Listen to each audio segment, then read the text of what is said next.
We have Dr. Douglas Greenberg, the historian and the director of Chicago Historical Society. Good morning. Good morning.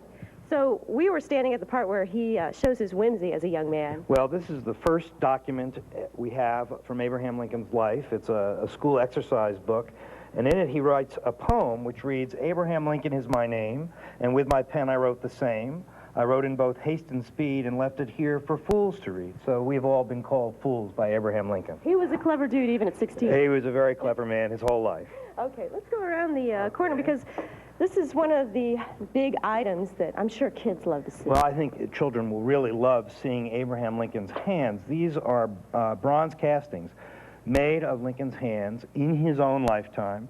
And I think when you look at them close up, you see how big a man he was. He was 6'4", which in his time was a very, very big man indeed. And there's something very moving about seeing them. Hands. Oh, he sure did. He worked very, very hard his whole life. And for most of his life, much of his life, did a lot of manual labor, not just work as a lawyer. Okay. We're going to stroll over that away. And as we do, what was the purpose of making those molds? Well, remember, this is a time when photography is just starting to come into vogue, and both life masks and castings of hands were a very common way to preserve a memory of somebody after they were dead.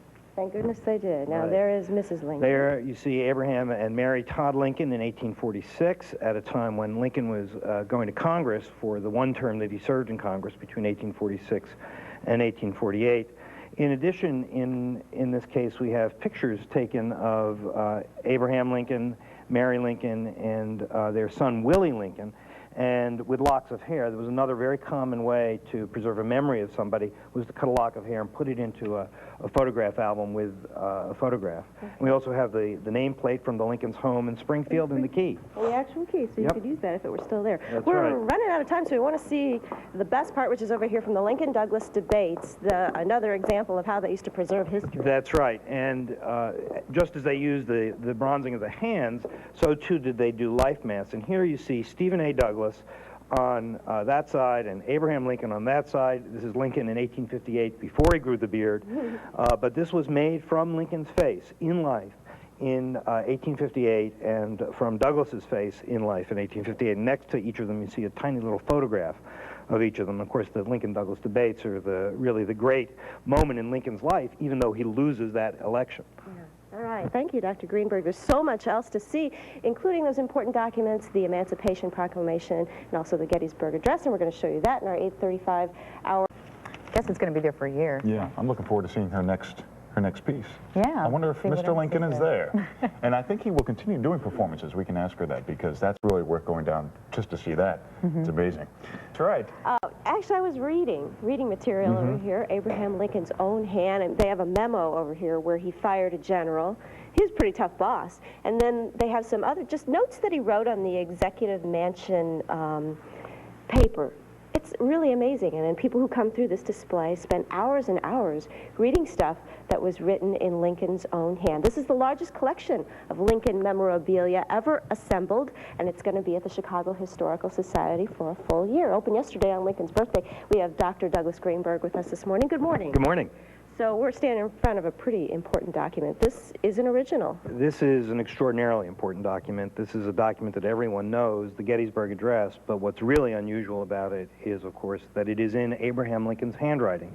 And this is a copy of the Gettysburg Address that he sent to Edward Everett, who was the featured speaker at Gettysburg that day in November of 1863.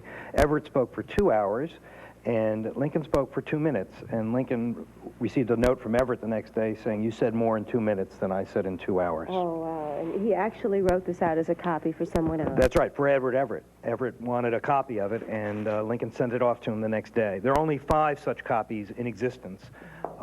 One here and comes from our own Illinois State Historical Library, and then there are 4 others. And everyone knows those words, 7 years ago. Everybody memorized that.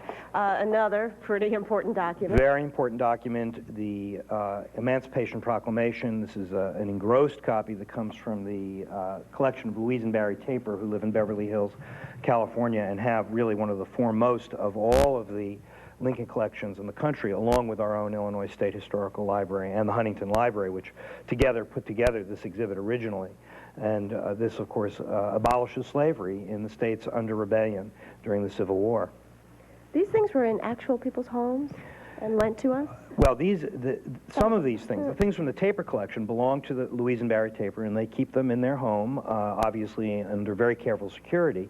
And other things come from the Illinois State Historical Library and the Huntington Library, and those are obviously not people's homes. That's where Lincoln lives, occasionally at least. Here we have an intimate view at his family life. Yes, this is Lincoln's family. Lincoln had a very tragic family life, actually. He had 4 sons. Only one of them lived to adulthood, Robert Todd Lincoln, and he lived here in Chicago, actually, most of his life on Lakeshore Drive. Mary Lincoln lived long enough to see her husband and 3 of her sons die, and it was a very tragic life. One of their sons actually died while Lincoln was president in the White House. But here you see a toy cannon that belonged to Tad Lincoln, who was one of their sons. And they paid special attention to Tad after one of their sons. They did indeed. After their son Willie died, they paid very special attention to Tad, but last Tad also eventually died before he became an adult. So it was a very difficult life. Mary Todd Lincoln got a bad rap because she was an outspoken, opinionated woman, but she should be remembered for having brought some style to the White House. Absolutely. When the Lincolns came to the White House was physically in very bad shape, and it also was not really equipped for the kind of entertaining that the President of the United States ought to do. And Mary Lincoln ordered the china and the glassware that you see here, as well as the silver, so that the Lincoln family would be able to entertain properly. She also bought a carriage, the equivalent of a limousine, for Abraham Lincoln for $1,400 in New York, and Lincoln had to pay it off in installments because it was so expensive. That carriage, by the way, is at the United Airlines terminal at O'Hare Airport and belongs to the Chicago Historical Society. On loan from you. Now, she took some heat for spending all that money, though. She did take some heat. I think it was actually quite unjustified. She was not quite as politically astute as, say, Jackie Kennedy was, but in many ways, what she tried to do for the White House was very similar to what Jackie Kennedy tried to do for the White House as well. Okay. Are those her gloves over there? Those are her gloves. Her jewelry, too? Her jewelry, and a rather interesting artifact from the 19th century, her chamber pot. Up top there. Right. It's fancy. Well, that's right. And then over in this other case, we have things that Lincoln has become known for, his top hat, his glasses. Well, that's right. These are really things I think that people find extraordinarily interesting.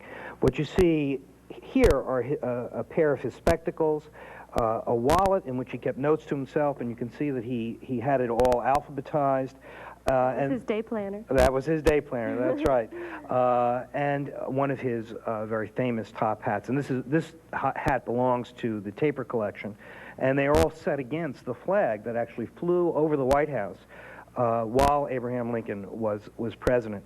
He used his hat as a secretary, actually, and some of his hats actually had special pockets in them so that he could put notes to himself and remind himself of what he needed to do that day.